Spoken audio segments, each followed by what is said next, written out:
നാഗമാണിക്യമുള്ളവരുടെ കയ്യിൽ നിന്നും അത് നിന്റെ കൈകളിലേക്ക് എത്തണമെങ്കിൽ ഒരു ബലി കൊടുത്തേ മതിയാകൂ. ഒന്നല്ല സ്വാമി, 2 ബലി വേണമെങ്കിലും ഞാൻ കൊടുക്കാൻ തയ്യാറാണ്. നാഗമാണിക്യത്തിന് വേണ്ടി നാഗരാജാവിനെ നാഗറാണിയെ കൊന്ന എനിക്ക് ആഫ്റ്റർ ഓൾ ഒരു കൊലപാതകം ചെയ്യാൻ ഈസി അല്ലേ? പറയണം സ്വാമി, ആരെയാണ് ബലി കൊടുക്കേണ്ടത്? ആരെ വേണമെങ്കിലും ബലി കൊടുക്കാം. പക്ഷേ ആരെയാണ് എപ്പോഴാണെന്നൊക്കെ ഞാൻ സമയമാകുമ്പോൾ നിന്നെ അറിയിക്കാം. ആ നാഗമാണിക്യം നിനക്ക് ലഭിക്കണമെന്നുണ്ടെങ്കിൽ നീ ഒരു ബലി കൊടുത്തേ മതിയാകൂ. സ്വാമി, ദയവ് ചെയ്ത് അത് ആരാണെന്ന് പറഞ്ഞാലും ചൂട്ടുകെട്ടിക്ക് വെളിച്ചമില്ലെന്ന് പറയരുത്. ആവശ്യക്കാരന് ബുദ്ധി വേണ്ടെന്ന രീതിയിൽ പെരുമാറരുത് രുദ്ര. നിനക്ക് ഇനിയും ചില കാര്യങ്ങൾ മനസ്സിലാകണമെന്നുണ്ടെങ്കിൽ വരുന്ന പൗർണമി വരെ നീ കാത്തിരിക്കണം. ജയ് മഹാകാല!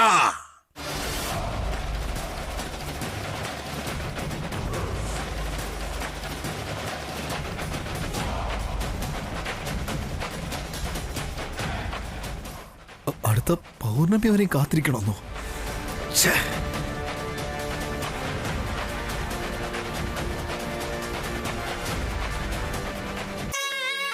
ഇത് വീടാണ്, ഹോട്ടലല്ല. താൻ ചോദിക്കുമ്പോഴേക്ക് കോഫി എടുത്തു തരാൻ. അതുപോലെ നീ എന്റെ ഭർത്താവൊന്നും അല്ല. നോക്ക്, ഇപ്പൊ ഞാൻ തന്റെ ഭർത്താവൊന്നും ആയിരിക്കില്ല. എന്നാ ഭാവിയില് ഞാനായിരിക്കും തന്റെ ഭർത്താവ്. അതുകൊണ്ടല്ലേ ഞാൻ തന്റെ പിന്നാലെ നടക്കുന്നേ. അതുകൊണ്ടാ ഞാൻ നിന്നെ സ്നേഹിക്കുന്നതും. പിന്നെ ഇതിനെല്ലാത്തിനും പുറമെ തന്റെ അച്ഛന്റെ ഓഫീസിലെ ജോലിക്ക് ജോയിൻ ചെയ്തതും തന്നെ കാണാൻ വേണ്ടി തന്നെയാ. നോക്ക്, തന്റെ ഈ ആഗ്രഹം ഇപ്പൊ തന്നെ മറന്നേക്കും. താൻ വിചാരിക്കുന്നത് പോലെ എന്നെ കല്യാണം കഴിക്കാനൊന്നും കിട്ടില്ല. ഈ വീടിന്റെ മരുമകനാകാമെന്നുള്ള ആഗ്രഹം മറന്നേക്ക്. നിന്നോട് ചേരാനും പിന്നെ ഈ വീട്ടിലെ മരുമകനാകാനും കഴിഞ്ഞില്ലെങ്കിൽ ഈ ജന്മം കൊണ്ട് പിന്നെ എന്ത് പ്രയോജനം ഉള്ളത്?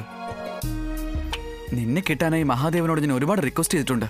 എനിക്കൊരു ജീവിതം ഉണ്ടെങ്കിൽ അത് താനുമായിട്ടായിരിക്കും. ഇല്ലെങ്കിൽ ഞാൻ ഇനി ഒരിക്കലും കല്യാണമേ കഴിക്കില്ല. ഇങ്ങനെ തന്നെ മതി. ഇത് തന്നെ വലിയ അനുഗ്രഹമാണ്. അതെ, ഞാൻ അതിനും തയ്യാറാ. തന്റെ ഓർമ്മയിൽ ഞാൻ അങ്ങ് ജീവിച്ചോളാം. തന്നെ കുറിച്ച് സംസാരിച്ച്, തന്നെ മാത്രം ആലോചിച്ച്, തന്നെ പറ്റി സ്വപ്നം കണ്ട്, തനിക്ക് നല്ലത് വരണമെന്ന് പ്രാർത്ഥിച്ച്, തനിക്ക് ഒരു ആപത്തും വരരുതെന്ന് ആഗ്രഹിച്ചുകൊണ്ട് ഈ ജീവിതകാലം മൊത്തം ജീവിക്കുന്ന എന്ത് സുഖമുള്ള കാര്യം എന്നറിയോ? എന്നാലും തന്റെ ഒരു കുറവ് എന്നെ എപ്പോഴും അലട്ടിക്കൊണ്ടേയിരിക്കും. അങ്ങനെ സംഭവിക്കരുതല്ലോ. തന്റെ സങ്കടവും സന്തോഷവും എല്ലാം അതെല്ലാം എന്നോട് പങ്കുവെച്ചുകൂടെ? എനിക്ക് ചോദിക്കാനും പറയാനും ഒക്കെ എന്റേതായിട്ടുള്ള ആൾക്കാർ വേറെയുണ്ട്.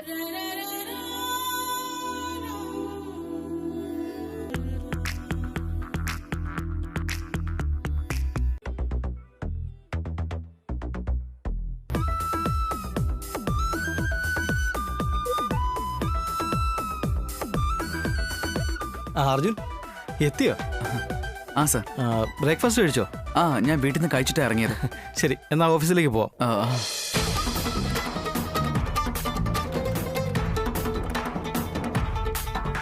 മഹാദേവ, ഞാൻ ഇങ്ങോട്ട് വന്നത് ജോലി ചെയ്യാൻ വേണ്ടിയിട്ടല്ല. അനന്യെ സ്നേഹിച്ച് അവളുടെ സ്നേഹം പിടിച്ചു പറ്റാൻ വേണ്ടിയാ. അവളെ കല്യാണം കഴിച്ച് ഭാര്യയാക്കണോ എനിക്ക്. അത് വേണ്ടെന്ന് വെച്ച് ഇങ്ങനെയുടെ കൂടെ ഓഫീസിൽ പോയി ഒരു ടേബിളിൽ ഇരിക്കാന്നൊക്കെ പറഞ്ഞ കഷ്ടപ്പെട്ട് ഞാൻ ഇങ്ങോട്ട് വന്നതേ വെറുതെ ആവും. മഹാദേവ, എന്നെ കാത്തോണേ. എന്നാ പോയാലോ? സർ. ഏട്ടാ, ഓഫീസിലേക്ക് പോവാണോ? പോകാൻ ഇറങ്ങിയിരുന്നു. എന്താ? അത് ഗാർഡൻ ക്ലീൻ ചെയ്യാൻ ഒരാളോട് വരാൻ പറഞ്ഞിരുന്നു. ഇന്ന് വരാന്നാ പറഞ്ഞിരുന്നത്. വെയിലത്ത് ചെടികളെല്ലാം വാടിക്കൊണ്ടിരിക്കുക. ഏട്ടൻ കുറച്ചു നേരം കൂടെ അവര് വെയിറ്റ് ചെയ്തിരുന്നെങ്കിൽ. അയ്യോ, ഇന്ന് ഒന്നിനും സമയമില്ല സരോജ. എനിക്കൊരു ഇമ്പോർട്ടന്റ് മീറ്റിംഗ് ഉണ്ട്, അത് അറ്റൻഡ് ചെയ്യണം. അതെന്തെന്ന് വെച്ചാൽ നമ്മൾ ആരെങ്കിലും അവരുടെ കൂടെ നിന്നില്ലെങ്കിൽ അവർ ശരിക്കും ജോലി ചെയ്യില്ല. Sir, if you don't mind, ഞാനിവിടെ നിന്ന് ഗാർഡൻ ക്ലീൻ ചെയ്തോളാം.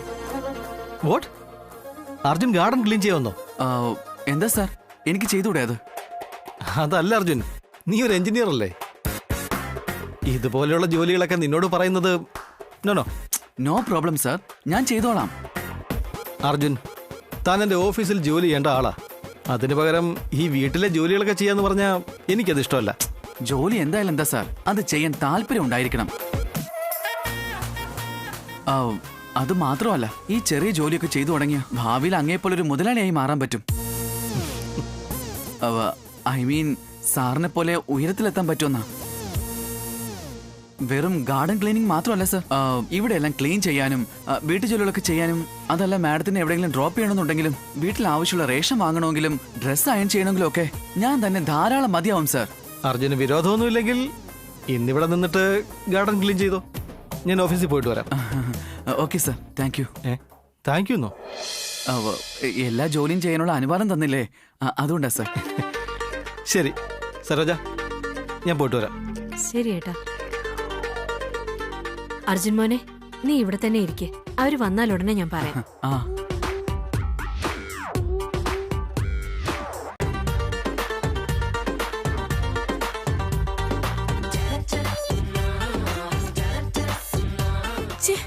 ഇവൻ എന്തിനാ വീട്ടിലാക്കിട്ട് പോയത്?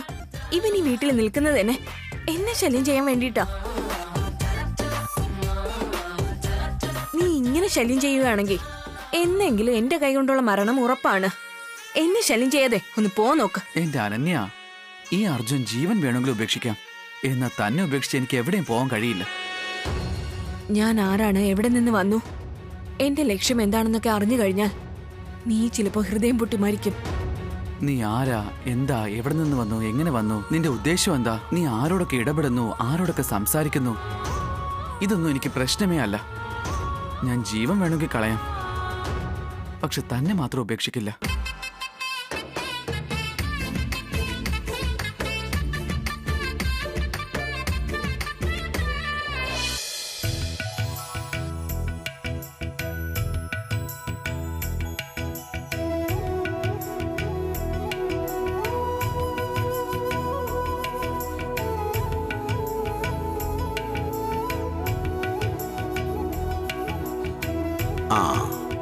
അതായത് മയൂരി എന്ന പെൺകുട്ടിയുടെ ജാതകവും നിങ്ങളുടെ ചെറുമകൻ അർജുന്റെ ജാതകവും തമ്മിൽ അത്ഭുതകരമായ ഒരു ചേർച്ചയുണ്ട്.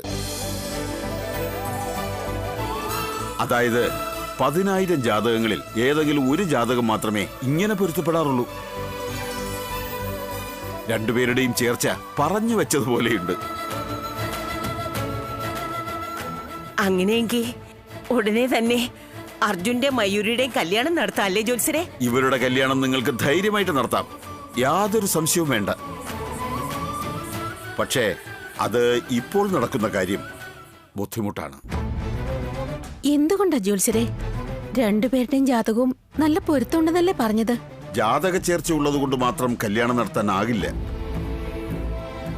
എന്തെന്നാൽ നിങ്ങളുടെ മകന്റെ ജാതകത്തിലുള്ള സർപ്പദോഷം തീർക്കാതെ എങ്ങനെ നടത്താനാവും? അതുകൊണ്ട് നിങ്ങളുടെ മകന്റെ സർപ്പദോഷം തീർക്കുന്നതിനായി ഏതെങ്കിലും സുബ്രഹ്മണ്യ ക്ഷേത്രത്തിൽ പോയി നാഗപൂജ നടത്തണം. അതിനുശേഷം നിങ്ങളുടെ ആഗ്രഹം പോലെ എല്ലാ കാര്യങ്ങളും മംഗളമായി നടക്കും. കല്യാണത്തിന് ശേഷം ആ പരിഹാര പൂജ നടത്തിയാ പോരെ? എന്താന്ന് വെച്ചാ കല്യാണത്തിന് മുമ്പ് അവന് ദോഷമുണ്ടെന്ന് അങ്ങ് പറഞ്ഞതല്ലേ, അതുകൊണ്ടാ. അർജുന്റെ ജാതകത്തിലാണ് നാഗദോഷമുള്ളത്. ആ ദോഷം തീർക്കാതെ അവന്റെ ജീവിതത്തിൽ ഒരു മംഗളകാര്യവും നടത്താത്തതാ നല്ലത്. അങ്ങനെയാണെങ്കിൽ സുബ്രഹ്മണ്യ ക്ഷേത്രത്തിൽ പോയി പൂജ ചെയ്ത ശേഷം കല്യാണം നടത്താനുള്ള ഏർപ്പാടുകൾ ചെയ്യാം. നിങ്ങൾ ആദ്യം അത് ചെയ്യൂ, എല്ലാം മംഗളമായി നടക്കും. ഞങ്ങൾ പോയിട്ട് വരാം. എന്നാൽ ശരി, പോയിട്ട് വരൂ. പക്ഷേ ഒരു കാര്യം മറക്കരുത്, വരുന്ന 1.5 മാസത്തിനുള്ളിൽ അവന്റെ കല്യാണം നടന്നില്ലെങ്കിൽ അവന്റെ ജീവിതം അപകടത്തിലാണെന്നുള്ളത് ഉറപ്പാണ്. അതുവരെ പാമ്പുമായി ബന്ധപ്പെട്ട എല്ലാ കാര്യത്തിൽ നിന്നും അവനോട് വിട്ടുനിൽക്കാൻ പറയണം. ഇത് തമാശയല്ല.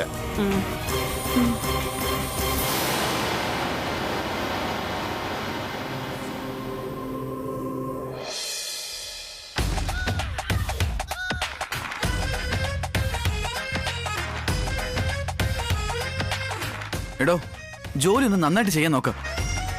നീ ഇങ്ങനെ ഇഴഞ്ഞ് ജോലി ചെയ്താലുണ്ടല്ലോ, ഒന്നാമതേ ഭയങ്കര വെയില്, ചെടികളെല്ലാം 2 ദിവസം കൊണ്ട് വാടിപ്പോവും. ഒന്ന് അനങ്ങി ജോലി ചെയ്യടോ. തനിക്ക് ജോലി ചെയ്യാൻ കഴിയില്ലെങ്കിൽ അത് പറയേ. പണി അറിയില്ലെങ്കിൽ പറഞ്ഞാൽ മതി, നിന്നെക്കാളും മിടുക്കരായ 1000 ജോലിക്കാരെ ഞാൻ കൊണ്ടുവരും. എടോ, ആ വേര് വെട്ടിമുറിക്കാതെ ചെടിയൊക്കെ വാടിപ്പോവും.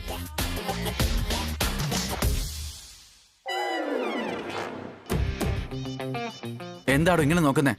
പോയി ജോലി ചെയ്യാം അങ്ങോട്ട്. എന്താ സാറേ ഇങ്ങനെയൊക്കെ പറയുന്നേ? ഈ ചെയ്യുന്ന ജോലിയിൽ എനിക്ക് 10 വർഷത്തെ എക്സ്പീരിയൻസ് ഉണ്ട്. അങ്ങനെയുള്ളപ്പോ സാർ എനിക്ക് ജോലി അറിയാമോ എന്ന് ചോദിക്കുന്നു. പറയാനൊക്കെ എളുപ്പമാണ്, പക്ഷെ ചെയ്യാനാണ് കഷ്ടം. അയ്യോ, ഞാനതൊക്കെ തന്നോട് വെറുതെ പറഞ്ഞല്ലേ. ലവ് മാറ്ററാ. എന്താ, ലവ് മാറ്റർ ആണോ? അതെ, അമുൽ ബേബിയെ പോലെ ഉണ്ടല്ലോ. സാറ് അവരെയാണോ സ്നേഹിക്കുന്നത്? ആ ആന്റിയെ. ദൈവമേ, കാലം പോയൊരു പോക്കേ. അയ്യോ, തൊട്ടിലേക്ക് കിടക്കുന്ന കുട്ടി കല്യാണം കഴിക്കണമെന്ന് പറഞ്ഞ പോലെയുണ്ട്. എടോ താന വായൊന്ന് അടച്ചു പിടിക്ക്. എടോ, ഞാൻ ആന്റി ഒന്നുമല്ല സ്നേഹിക്കുന്നത്, ആന്റിയുടെ പുന്നാര മോളയാ. അങ്ങോട്ട് നോക്ക്, അതാ എന്റെ അനാർക്കലി. എങ്ങനെയുണ്ട് ജോഡിപ്പൊരുത്തം? ഞങ്ങൾ രണ്ടുപേരും മെയ്ഡ് ഫോർ ഈച്ച് അതർ അല്ലേ? മേഡ് ഫോർ ഈച്ച് അതർ ഒന്നും അല്ല. ഓക്കെ, അത്രേ ഉള്ളൂ.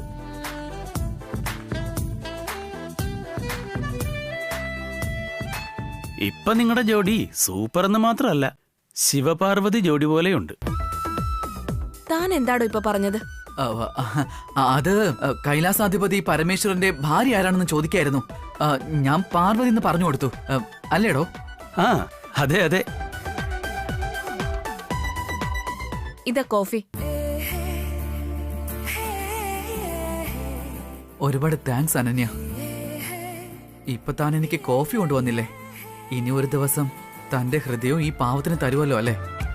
തീർച്ചയായും താൻ എനിക്ക് തരുമെന്നുള്ള വിശ്വാസം എനിക്കിപ്പോ ഉണ്ട്. എന്താന്ന് വെച്ചാ, തനിക്കും എന്നെ ഒരുപാട് ഇഷ്ടമാണെന്ന് അറിയാം. ഞാൻ തുറന്നു പറയുന്നു, താൻ പറയുന്നില്ല. അതുമാത്രമല്ല, നമുക്ക് ആരോടാണോ സ്നേഹം കൂടുതൽ, അവരോട് ദേഷ്യവും കൂടുതലായിരിക്കും, പിന്നെ കൺസേണും ഉണ്ടാവും. ദേ ഇപ്പൊ കണ്ടില്ലേ, ഞാൻ വെള്ളം പോലും കുടിക്കാതെ വന്നോണ്ടല്ലേ താനിപ്പോ എനിക്ക് കോഫിയും കൊണ്ട് വന്നത്. ഈ കൺസേണിനെയാ നമ്മള് സ്നേഹം എന്ന് പറയുന്നത്. താനോ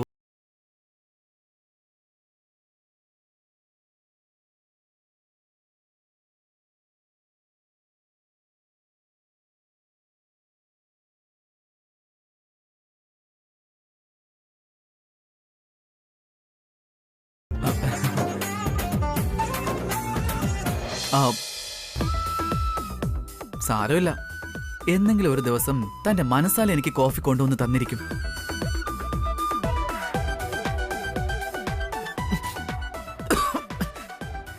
കോഫിയില് പഞ്ചസാര ഇട്ടില്ലല്ലോ.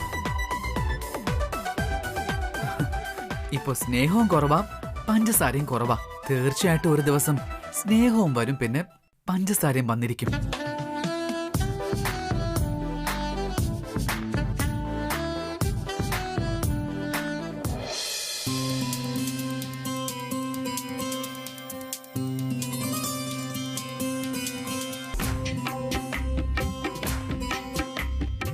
അമ്മേ, ജോത്സ്യരന്റെ ജാതകം നോക്കിയായിരുന്നോ? എന്താ പറഞ്ഞത്? ഞങ്ങളുടെ ജാതകങ്ങൾ തമ്മിൽ പൊരുത്തമുണ്ടോ? എനിക്ക് അർജുനെ കല്യാണം കഴിക്കാമോ? മുത്തശ്ശി പറയൂ മുത്തശ്ശി, ഞങ്ങളുടെ രണ്ടുപേരുടെ ജാതകങ്ങൾ ചേരുന്നുണ്ടോ? അമ്മേ പറയമ്മേ, എനിക്ക് ടെൻഷൻ താങ്ങാൻ വയ്യ. മയൂരി, നിങ്ങളുടെ ജാതകം ജ്യോത്സ്യരുടെ അടുത്ത് കൊണ്ടുപോയി. അദ്ദേഹം ജാതകപ്പൊരുത്തം നോക്കുകയും ചെയ്തു. അദ്ദേഹം നോക്കിയിട്ട്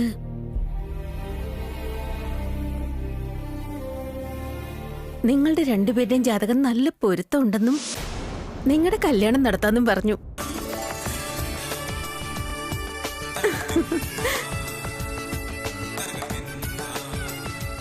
അങ്ങനെയാണോ അമ്മേ? ഞാൻ പറഞ്ഞതുപോലെ തന്നെ സംഭവിച്ചില്ലേ? താങ്ക്സ് അമ്മേ, താങ്ക്സ് മുത്തശ്ശി, എന്നെ ഒന്ന് അനുഗ്രഹിക്കണേ. നീ ആഗ്രഹിച്ചതുപോലെ നീ ഈ വീട്ടിലെ മരുമോളാകാൻ പോവാ. സന്തോഷായില്ലേ? ചെറിയ സന്തോഷമൊന്നുമല്ല, എനിക്ക് ആ സന്തോഷം പറഞ്ഞറിയിക്കാൻ പറ്റുന്നില്ല. അതിരിക്കട്ടെ, എപ്പോഴാ കല്യാണം നടത്തുന്നേ? എന്റെ ചേട്ടനോട് സംസാരിക്കാൻ വരാൻ പറയട്ടെ. പറയാം മയൂരി, കല്യാണത്തെ കുറിച്ച് സംസാരിക്കാൻ കുറച്ചു നാളൂടി കഴിയണം. അതിനു മുമ്പ് ഒരു പ്രധാനപ്പെട്ട കാര്യമുണ്ട്. അതിനുശേഷം കല്യാണവും വിശേഷങ്ങളും ഒക്കെ. പ്രധാനപ്പെട്ട കാര്യോ? എന്താ അമ്മേ അത്? നിനക്കറിയാമല്ലോ, അത് അർജുന്റെ ജാതകത്തില് സർപ്പദോഷം ഉണ്ടല്ലോ.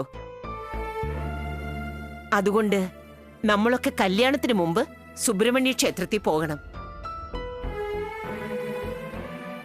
അവിടെ നമ്മൾ നാഗപൂജ നടത്തണം. അതിനുശേഷം കല്യാണ ഡേറ്റ് ഫിക്സ് ചെയ്യാം. ഓക്കെ മുത്തശ്ശി, നിങ്ങൾ എത്ര നാള് വേണമെങ്കിലും എടുത്തോ. ഞാൻ എത്ര നാള് വേണമെങ്കിലും കാത്തിരുന്നോളാം. I'm always ready.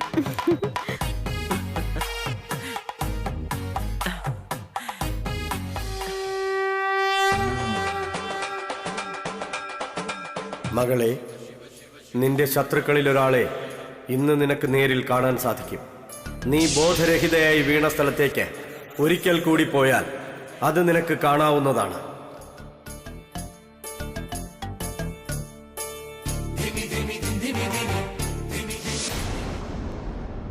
അമ്മേ, ഞാനൊന്ന് ക്ഷേത്രം വരെ പോയിട്ട് വരാം. ശരി മോളെ, നീ പോയിട്ട് വാ. എടോ അനന്യ, താൻ ഒറ്റയ്ക്ക് പോവരുത്. എന്നെയും കൂടി കൂടെ കൊണ്ടുപോയിക്കൂടെ? അത് മാത്രം നടക്കില്ല. അഥവാ നീ എന്റെ കൂടെ വരികയാണെങ്കിൽ ഉറപ്പായി ഞാൻ നിന്നെ കൊന്നുകളയും. എടോ അനന്യ,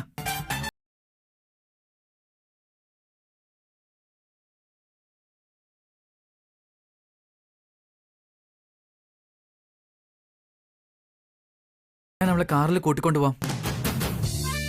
നീ എത്ര നല്ലവനാ മോനെ. എനിക്ക് പോലും ഇത് തോന്നിയില്ലല്ലോ.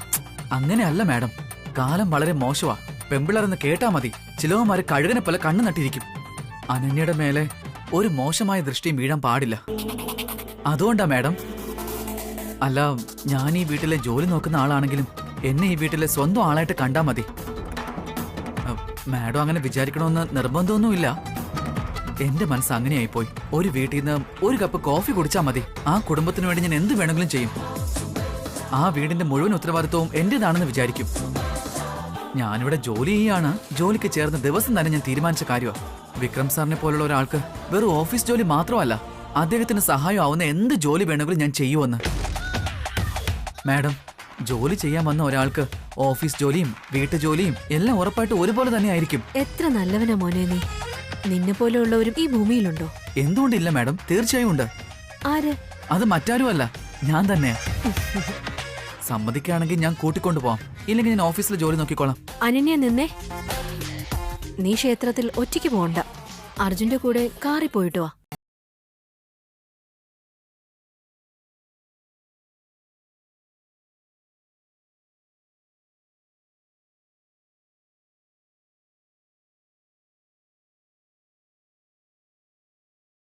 സംഭവിച്ച നമ്മൾ ആരെങ്കിലും അറിയോ? അനന്യക്കാണെങ്കിൽ വഴികൾ പോലും കൃത്യമായിട്ട് അറിയില്ല. അനന്യ, നീ ഒറ്റയ്ക്ക് പോകണ്ട മോളെ. കഴിഞ്ഞ ദിവസമല്ലേ നീ തലചുറ്റി വീണത്? അങ്ങനെ എന്തെങ്കിലും പറ്റിയാലോ? ദേ നോക്കി, ഞാൻ പറയുന്ന കേൾക്ക്. അർജുന്റെ കൂടെ പോയിട്ട് വാ. അവനാവുമ്പോ നിന്നെ സേഫായി കൂട്ടിക്കൊണ്ടു പോവും. അമ്മേ, അത് പിന്നെ പ്ലീസ് അനന്യ, ഞാൻ പറയുന്നൊന്ന് കേൾക്ക്. ശരി, പോകാം. എന്നാ ശരി മാഡം, ഞങ്ങൾ പോയിട്ട് വരാവേ. സൂക്ഷിച്ചു മോനെ. ടെൻഷൻ ആവേണ്ട കാര്യമില്ല മാഡം. മാഡത്തിന്റെ മകളുടെ ഉത്തരവാദിത്വം ഇപ്പൊ എന്റെ കയ്യിലാ. അവൾക്കൊന്നും സംഭവിക്കാതെ ഞാൻ നോക്കിക്കോളാം. അമ്പലത്തിൽ പോയിട്ട് തിരികെ വരുന്നത് വരെ അവൾക്കൊരു പോറല് പോലും സംഭവിക്കാതെ ഞാൻ നോക്കും. Don't worry.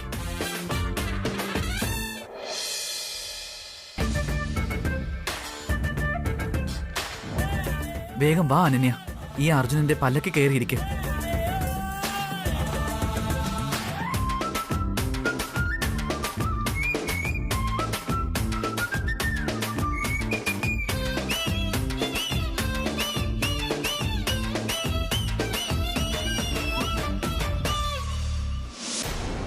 ഒരു പ്രധാന കാര്യമുണ്ട് രുദ്ര. ഇന്ന് നമ്മൾ ആ നാഗകന്യകയെ കാണാൻ പോവുകയാണ്. എന്തോ ഒരു തോന്നൽ എൻ്റെ ഉള്ളിൻ്റെ ഉള്ളിൽ ഉടലെടുക്കുന്നു. അങ്ങെന്താണ് ഈ പറയുന്നത്? ആ നാഗകന്യയെ കണ്ടെത്താൻ കഴിഞ്ഞോ? എവിടെ? എങ്ങനെ? പറയൂ സ്വാമിജി. അവളെ എവിടെയാണെങ്കിലും തേടി പിടിച്ച് കൊല്ലും ഞാൻ. അതിന് എവിടെയും പോകേണ്ട ആവശ്യമില്ല രുദ്ര. അവൾ നീയുള്ള സ്ഥലത്തേക്ക് നിന്നെ അന്വേഷിച്ചു വരും. അങ്ങനെയാകുമെന്ന് നിന്റെ ജാതകം എന്നോട് പറയുന്നു. എന്ത്? ഞാൻ താമസിക്കുന്നിടത്തോ? എന്ന് വെച്ചാൽ ആ നാഗകന്യക്ക് എന്നെ കുറിച്ചുള്ള എല്ലാ കാര്യങ്ങളും മനസ്സിലായെന്നാണോ? വരട്ടെ, അവൾ വരട്ടെ. ഇത്രയും നാൾ നമ്മൾ ആ നാഗകന്യകയെ തേടിയലഞ്ഞു. എന്നാൽ ഇപ്പോ അവൾ തന്നെ അവളുടെ മരണത്തെ തേടി എന്റെ അടുക്കലേക്ക് വരികയാണെന്നോ? നാഗകന്യകേ, ഇന്ന് നിന്റെ അവസാനമാണടി. എന്റെ കൺമുന്നിലെങ്ങാനും വന്ന് പെട്ടാൽ ഇങ്ങനെ ഞാൻ നിന്നെ ഞെരിച്ചു കൊല്ലുവടി. ഇതുകൊണ്ടാണ് ഞാൻ നേരത്തെ പറഞ്ഞത്, ആവശ്യക്കാരന് ബുദ്ധി വേണമെന്ന്. നാഗകന്യകയൊരു സാധാരണ സ്ത്രീയല്ല. അവളെ കൊല്ലുന്നതിന് നീ ഒരാൾ വിചാരിച്ചാൽ കഴിയില്ല. അതിന് എന്റെ സഹായം നിനക്ക് തീർച്ചയായും വേണ്ടിവരും രുദ്ര. അങ്ങയുടെ സഹായമോ? എന്താണ് പറയുന്നത് സ്വാമിജി? അങ്ങ് എനിക്ക് തന്ന രക്ഷയുള്ളപ്പോൾ അങ്ങയുടെ ആവശ്യം എന്തിനാണ്? ഞാൻ തന്ന രക്ഷ കൊണ്ട് നിനക്ക് ആ നാഗകന്യക